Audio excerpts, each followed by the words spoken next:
So, you want to go kill Eidolons, but you only have a shitty fucking normal amp. I hope they remember you. Today I've decided to do a quick video with 23 steps you can do to improve your Eidolon hunts, to contribute in spite of your awful gear. Trust me, I know how hard it is to kill an Eidolon when you don't have shit. But I hope these are useful to you. I'll leave a short description and a timestamp in the description box, so you can jump around to whatever seems interesting. Hope you enjoyed the video, and without further ado, let's get into it.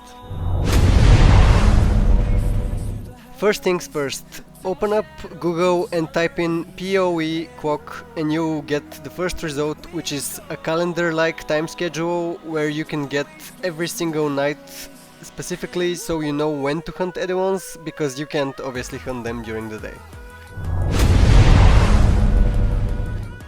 Next, you want to open up the wiki and see where Arcanes drop from. There are 3 types of Teralysts, Eidolons, whatever the fuck you want to call them, and you want to know what kind of reward you're farming if you're farming for Arcanes. This next piece of advice isn't for everyone, but if you're just starting, I recommend you avoid tier 2 and tier 3 Teralysts for now, because it's a lot harder to kill them. They have extra mechanics. Stick to the main bounty mission, killing the single Eidolon. I don't know if it's called an Eidolon Teralyst, but you can easily tell inside the game. It's a picture with just one Eidolon on it. That's the bounty you want to go for. It's much easier and much simpler to do. Now let's talk logistics, and that means weapons. I know most of you won't have a very strong weapon, especially if you're looking for help to how to even get into killing the other ones, but the important part is to have radiation or corrosive damage. Now, if your weapons are garbage, or if you expect your team isn't going to bring the correct gear, it's better to have corrosive, because you can lower the armor for the Teralyst and that's going to be more helpful. But if you know you can lower the armor with another weapon, let's say you bring a fast firing weapon that procs corrosive a lot and you can lower the Teralyst's armor, then radiation is going to do a little more damage. So the rule of thumb is radiation does more damage if the armor is already stripped of the Teralyst. Talking about Warframes you can bring, it's a very easy choice to go for Nezha or Rhino. Either of them is a great choice because they're extremely safe. You can use their defenses to pretty much do anything you want. I think this is my Nezha build for farming credits, but it just as easily goes for the other ones. The entire idea is to make your shield as tough as possible, so you don't take any damage while collecting wares, and obviously while the other one shoots at your Warframe where you're not inside it. If you want to do something tricky instead, Vote has a special ability, his third one, the shield, which actually amplifies your damage, funnily enough. And a lot of people don't seem to know this, but it also amplifies amp damage. Now, if you have a shit fucking amp and you do 100 to 200 damage, it doesn't sound like a lot when I tell you that adding Vote's shield onto that makes it 300 damage or so, but consider the following: your teammates might actually have good amps, or at least decent amps, so you could boost your teammates with Vote. You can also run around really fast with your 2, and I think that's pretty important considering you need to get around on the PoE map. Now, if you're feeling really tricky, you could do some crazy shit. Like, I know this from watching it happen because I still haven't built my Limbo Prime, but Limbo's 4 can actually block the magnetic shockwave a Teralyst sends out, which drains all your energy, fucks your life up, and pretty much makes you have to lose your energy, so you keep next to the Teralyst for obvious reasons. So Limbo can actually help you avoid that. You can still stay close to the Teralyst at all times, and when it blows up basically, Limbo saves you from that.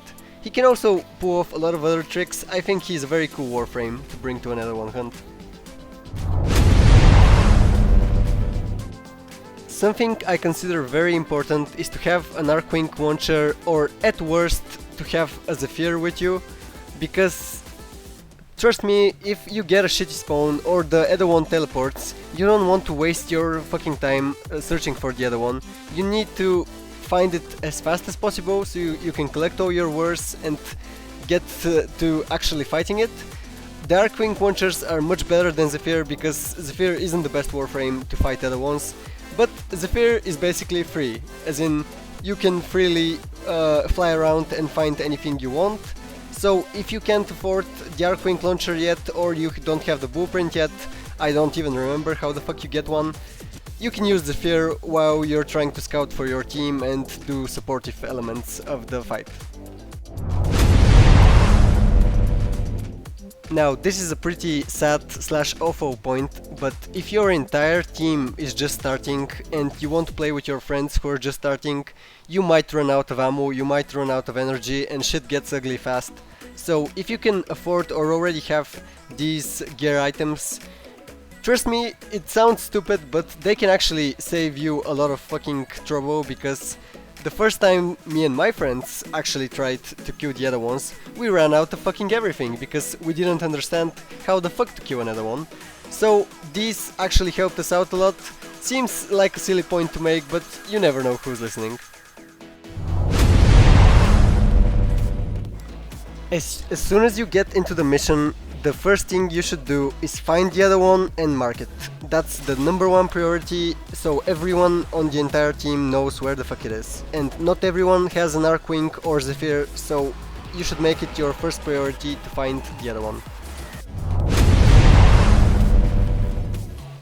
Immediately after that, you have to find at least 1 or 2 wares.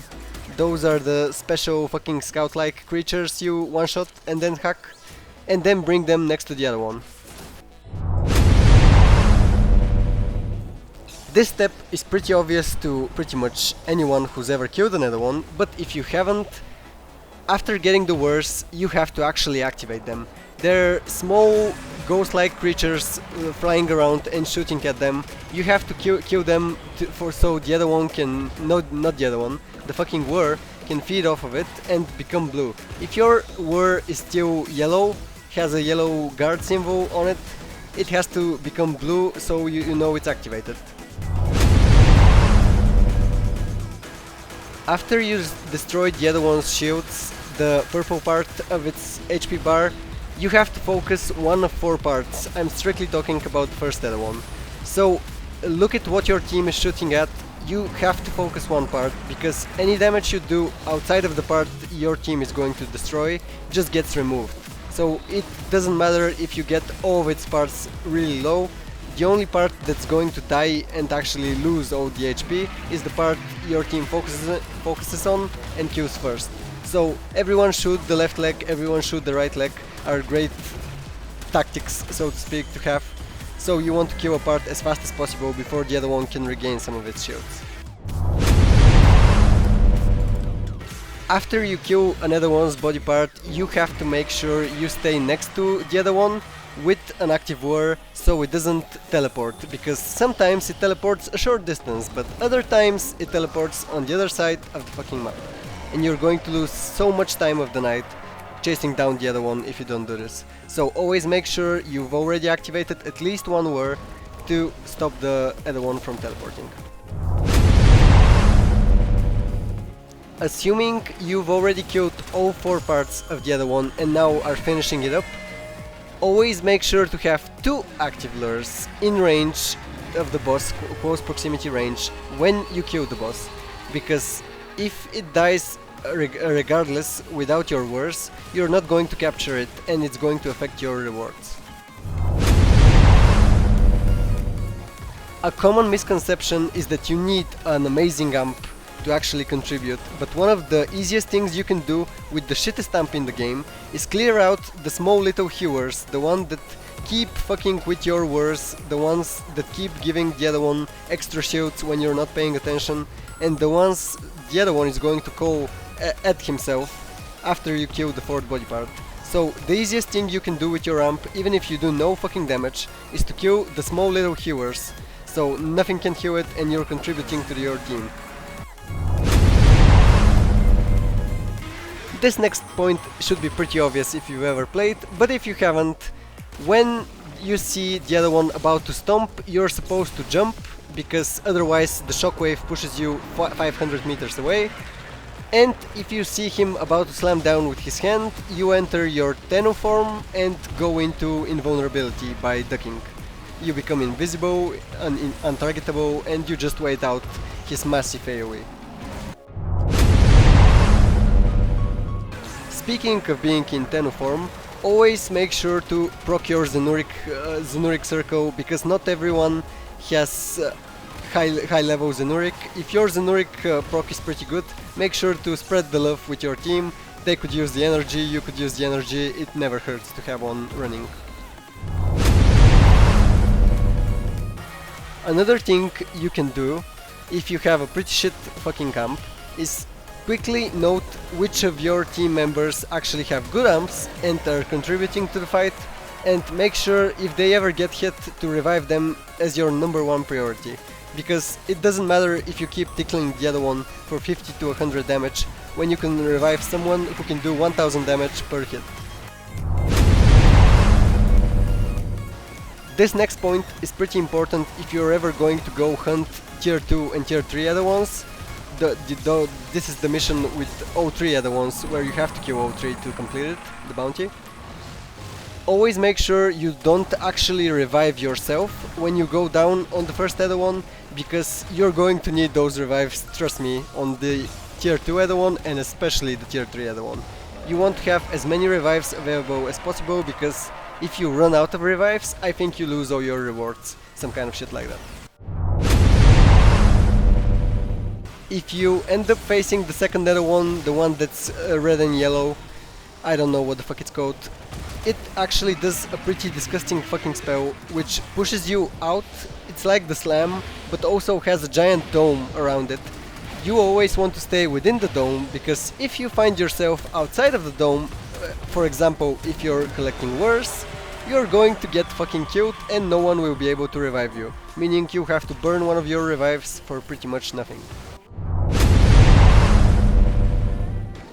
Now, speaking of the tier 2 Eidolon again, it's very important to have a lot of wars, because that motherfucker has AoE for days. Your wars might even die before you realize, and if you don't capture that Eidolon, you're never going to actually force the third Eidolon to come out. So if you ever have to go out for more wars, wait for him to break his own dome, and that's your window of opportunity to go out quickly, get wars and get back before he creates the dome again, and you get fucking murdered 2000 meters away from your team who can revive you. This final point should be self-explanatory, but a lot of people don't seem to get it, especially when you're facing O3 Eidolons. You don't have any time to waste collecting random cores from the healers especially. Collect everything you need to move on to the next stage of the Eidolon hunt, and only after you're completely done with the mission, pull out your Archwing or activate your speed and run around collecting your rewards, because there's no time to waste. The night is pretty short and you want to get as many Eidolon kills as possible. I hope you guys found at least some of these tips useful. I've had a very hard time getting back into the game, especially considering how tough it is to kill Eidolons when the game itself doesn't explain any of this shit to you.